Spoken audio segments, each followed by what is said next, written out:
All prayers God hears, but not all prayers God responds to. Lahat ng mga dasal, naririnig ng Diyos.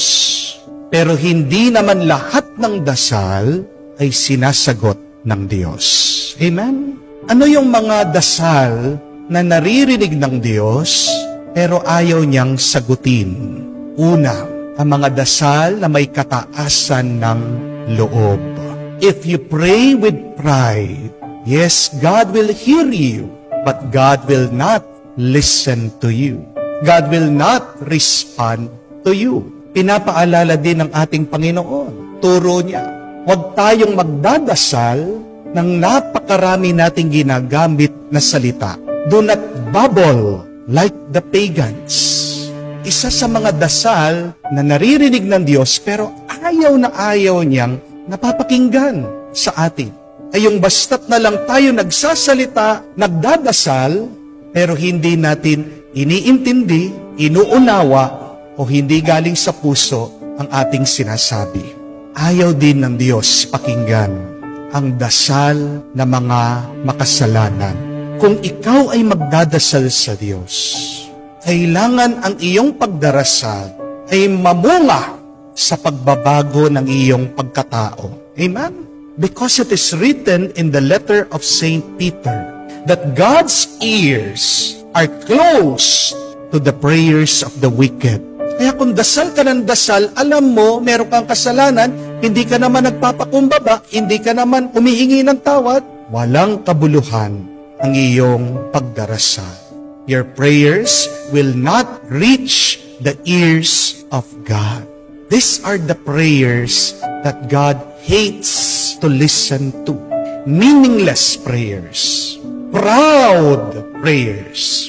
Prayers of the wicked, of the sinful. Pero merong tatlong dasal na gustong-gustong pinakikinggan ng Diyos. The first prayer is silent prayers.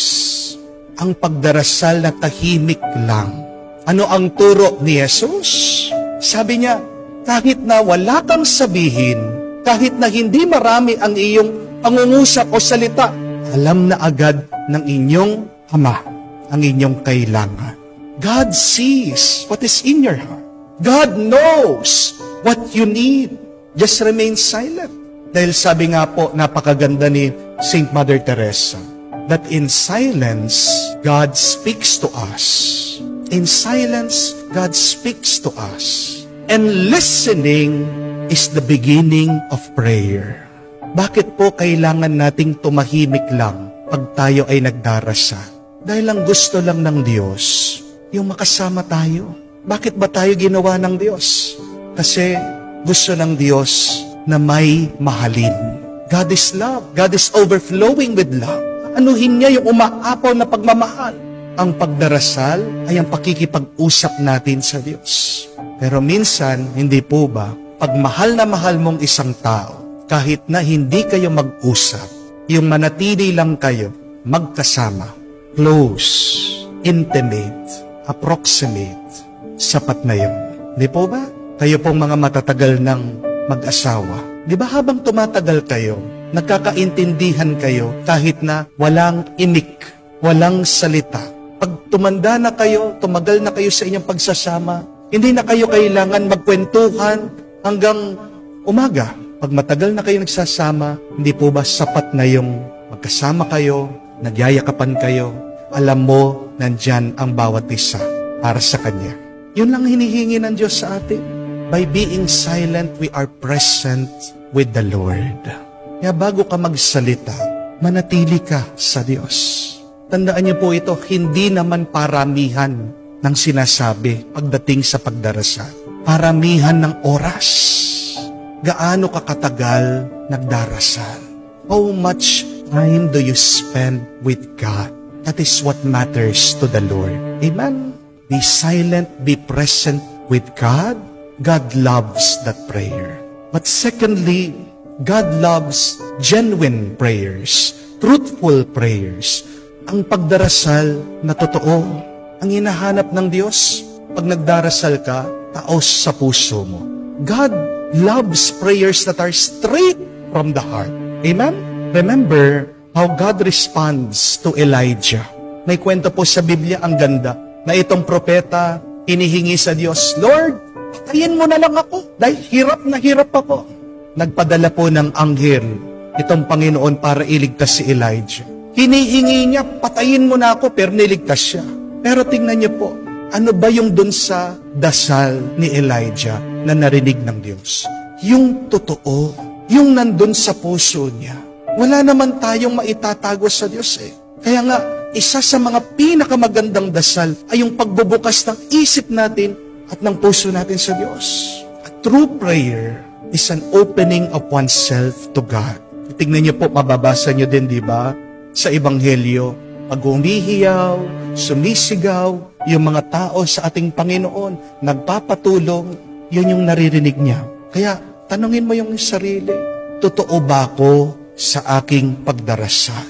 Kung ano yung iyong nararamdaman, buksan mo yan sa Diyos. Kung pagod ka, kung nagsasawa ka, nawawalan ka ng pag-asa, frustrated ka, disappointed ka, natatakot ka, huwag mong itatago yan sa Diyos. Sabihin mo at magtiwala ka. Nakikinig siya at tutulungan ka niya. Amen?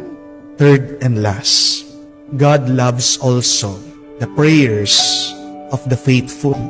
Faithful praying. That is what God loves. That is what God hears, listen to, and responds. Hindi lang tayo dapat magdasal na may pananalig at pananampalataya sa Diyos. That is praying full of faith. Pero yung sanang magdasal ka, palagi, maging tapat ka sa iyong pagdarasal. Tinuturo po sa atin yan ni San Pablo eh. In his letter, he said, pray unceasingly. Jesus also taught that to his apostles, to his disciples, to never lose heart in praying.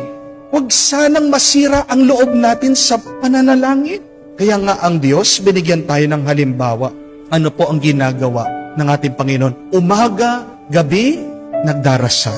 Always in communion with His Father. Are you faithful in praying? Napakarami po nagdarasal lang pag may problema. Amen? Aminin. Pero kayong tanungin ko, anong mararamdaman mo kung naaalala ka lang ng isang tao pag may kailangan siya? Di ba? Maiinis ka. Pag naaalala ka lang pag meron siyang kailangan, ano ka sa kanya? Mahal ka niya? O ginagamit ka lang? Ganyan din ang nararamdaman ng Diyos. Bakit minsan nagtataka tayo, hindi tayo sinasagot ng Diyos? Baka naman, nagdarasal ka lang sa Kanya pag meron kang kailangan. Baka naman, ginagamit mo ang Diyos. Baka naman, wala ka talagang pagmamahal at katapatan sa Diyos. There is this very beautiful verse in the Psalms that says that God loves to hear those who pray to Him night and day. That those who meditate in the law of God night and day shall find delight. Tingnan niyo po, yung taong tapat na nagmumuni-muni, nagdarasal sa Diyos, ay makakatuklas, makakatanggap ng ligaya, ng tuwa at ng saya. Kaya nga po, sana wag nating kalimutan to remember these three very good qualities that God loves in our prayers.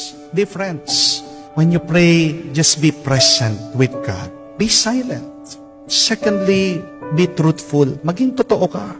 And be faithful. Palagi kang magdasal. Huwag kang magsasawa. Kung ganito ka magdasal, hindi lang pakikinggan ng Diyos ang iyong panalangin. Pupunuin ka pa niya ng umaapaw na grasya. Lahat ng iyong pangangailangan ay pagkakaloob niya.